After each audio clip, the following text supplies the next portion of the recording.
Sa puso ng Pilipinas ay may isang isla na kilala sa buong mundo. Kilala ng dahil sa kanyang pinong puting buhangin, malinaw na tubig at magandang kultura. Ang isla ng Boracay. Ngunit, higit pa sa ganda ang matutuklasan dito. Sa likod ng mga alon at mga magagandang tanawin, naroon ang mga kwento na nagbibigay kulay sa isla.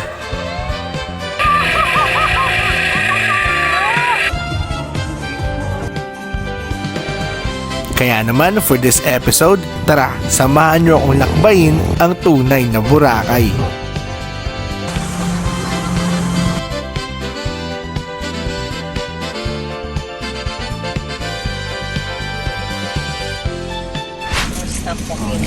Wala pa lang sa Boracay pero naka 100 Island si Kupal. Okay lang yun. Oy, ha? Hell no. Ay ko.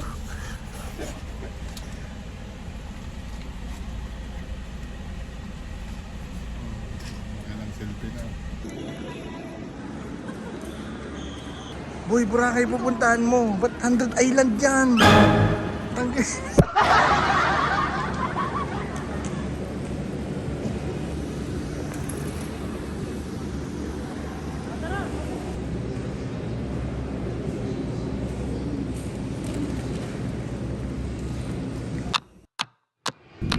Here we go Boracay, and from Clark International Airport going to Caticlan. Aabutin lang tayo ng mahigit 1 oras.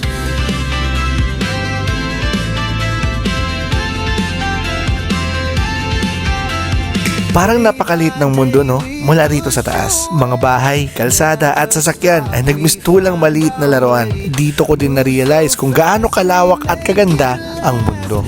At habang lumilipad kami sa himpapawid, pakiramdam ko ay malaya ako at unti-unting lumalapit sa bagong karanasan at destinasyon.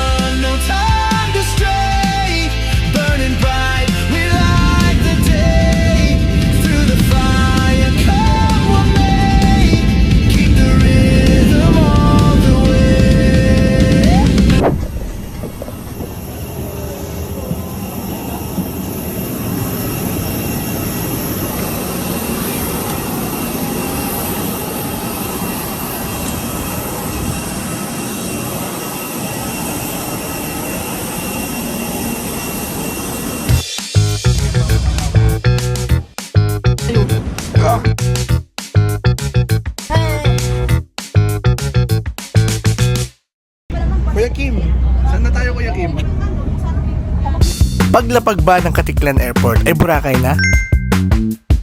Well, hindi pa. So from Caticlan to Boracay, aabutin tayo ng 15 minutes gamit ang bangka. Ang Cagban Port ay isa sa pangunahing pantalan papunta at palabas ng isla ng Boracay. Kilalang abala ang Cagban Port lalo na sa tuwing peak season dahil dito karamihan dumadaan ang mga turista.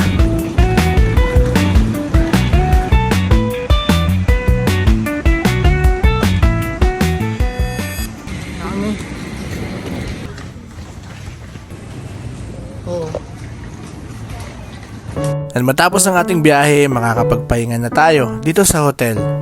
Okay, touchdown guys. Ano lang kami sa hotel? And dito tayo mag-stay sa buong bakasyon natin. Sabi ng marami, ang paglalakad sa gabi sa Boracay ay para daw pagpasok sa isang tahimik pero buhay na mundo.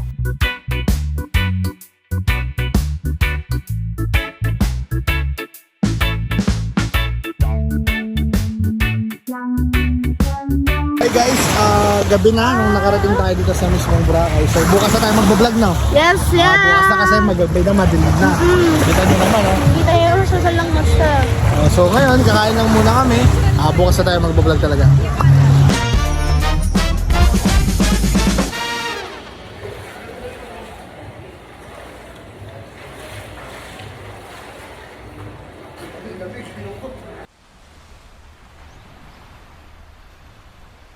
Good morning Boracay! Ganto ba naman kaganda ang view? Ang sarap siguro gumising araw-araw.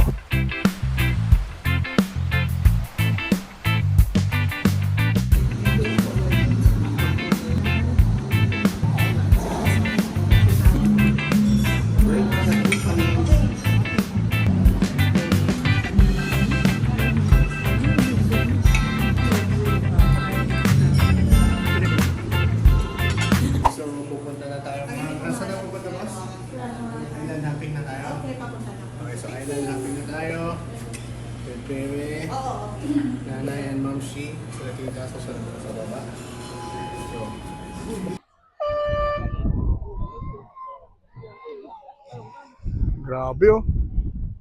Lakas.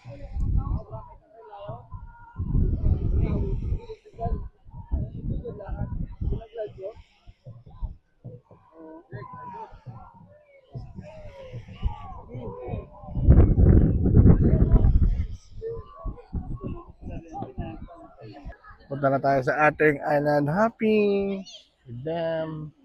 Yes, sir.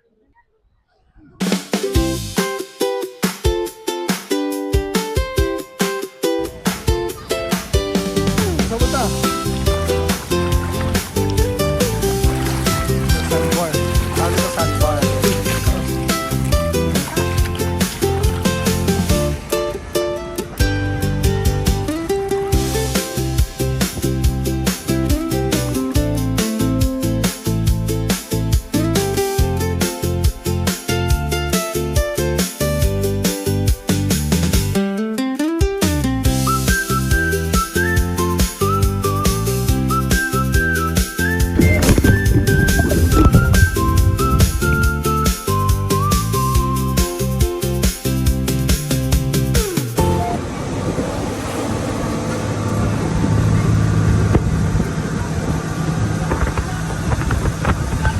Going to our next destination, say hello to Crystal Cove, Boracay.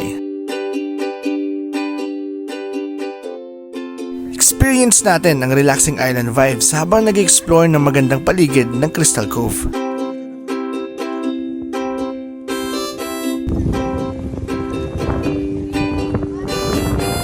Sige, ate. Yaman yung wakilan. And I can say na sulit talagang island hopping experience nyo dito. Yes!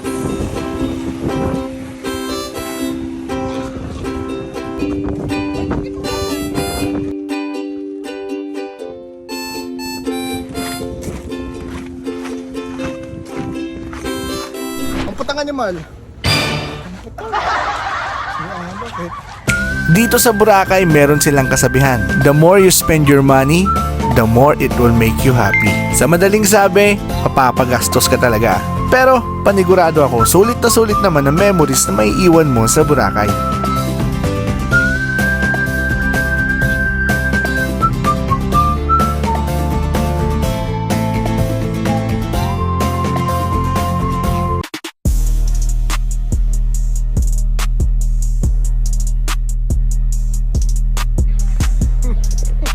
Sana mo, ha?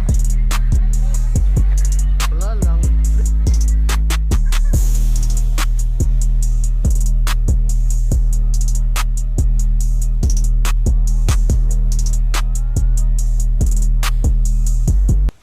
Diba?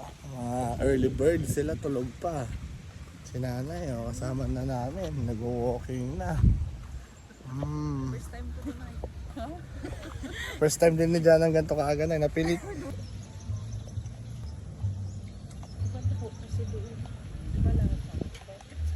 Hi guys, so walking muna tayo ngayong umaga. Ayan si nanay. May mga sandbar kasi low tide pa. Ganda. Siyempre. Ito yung view natin dito. Ayan sila mama. Sanay. Eh baka doon yung labasan ng araw. Oh. Doon ang silangan.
tayo ulit sa tagpuan. Again. And this time, punta naman tayo sa mainland ng Boracay.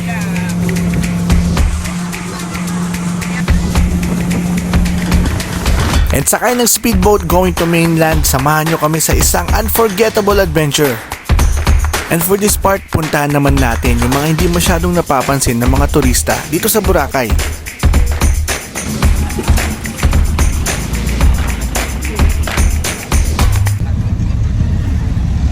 Gumawa kami dati sa Siren.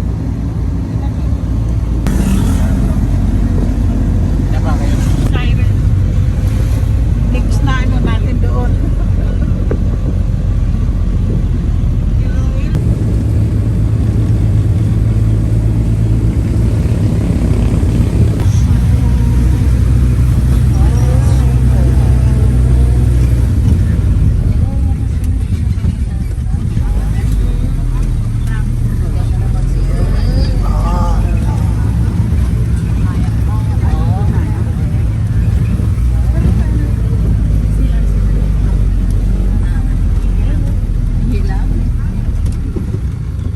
Hindi pa tayo dito. Dito. Akala ko.